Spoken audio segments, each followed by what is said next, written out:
আসসালামু আলাইকুম, কেমন আছেন সবাই? চলে আসলাম নতুন একটি রেসিপি নিয়ে, স্পঞ্জি রসগোল্লা। স্পঞ্জি রসগোল্লাটা সবারই কম বেশি পছন্দ। চলুন তৈরি করা যাক স্পঞ্জি রসগোল্লা। প্রথমে একটি পাত্রে আমি নিয়ে নিলাম 1 লিটার লিকুইড দুধ। এখানে আমি 1 লিটার দুধ জাল করে এর মধ্যে 2 চামচ ভিনেগার আর 2 চামচ পানি দিয়ে ছানাটা কেটে নেব। আস্তে আস্তে দেওয়া হয়ে গেলে, ছানাটা যখন কাটা হয়ে যাবে তখন একটা স্ট্রেনারে একটা কিচেন টাওয়াল বিছিয়ে ছানাটা ঢেলে দিলাম।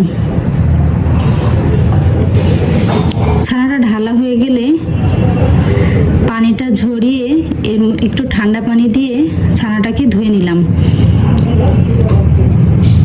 ধোয়া হয়ে গেলে ছানাটাকে ঝুলিয়ে রাখতে হবে 40 থেকে 50 মিনিট।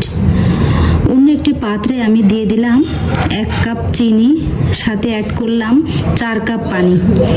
যেহেতু রসগোল্লার শিরাটা অনেক পাতলা হয়, তাই এখানে 4 কাপ পানি অ্যাড করতে হবে।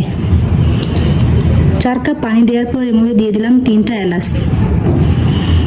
এলাচ দিয়ে শিরাটাকে আমি ফুটিয়ে নিব। অন্য একটি পাত্রে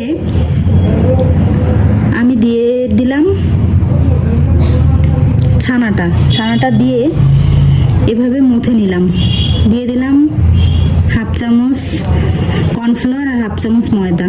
এটাকে দিয়ে ভালো করে মুথতে হবে। ঠিক স্ক্রিনে দেখা যাচ্ছে যেভাবে, এইভাবে আপনার হাতের তালু দিয়ে দিয়ে মুথে নিতে হবে। ভালো মথা হলেই রসগোল্লাটা আপনার স্পঞ্জি হবে। মথা হয়ে গেলে প্লেটের গা থেকে এরকম উঠে আসবে।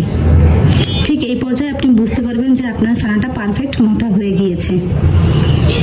এবার আমি এখান থেকে ছোট ছোট লেচি কেটে রসগোল্লার গোল গোল শেপ দিয়ে নিলাম। ঠিক এইভাবে সবগুলো রসগোল্লা বানিয়ে ফেললাম। রসটা ফুটে এলে আস্তে আস্তে রসগোল্লাগুলো দিয়ে দিলাম। রসগোল্লাগুলো দেওয়া হয়ে গেলে এটাকে জাল করতে হবে 10 মিনিট। 10 মিনিট জাল করার পর দেখবেন রসগোল্লাগুলো উপর দিকে ভেসে উঠেছে। ঠিক তখনই আপনি বুঝতে পারবেন আপনার পারফেক্ট রসগোল্লাটা রেডি হচ্ছে। হয়ে গেল খুব সহজেই পারফেক্ট স্পঞ্জি রসগোল্লাটা। ভিডিওটা কেমন লেগেছে অবশ্যই কমেন্ট করে জানাবেন। দেখার জন্য অসংখ্য ধন্যবাদ।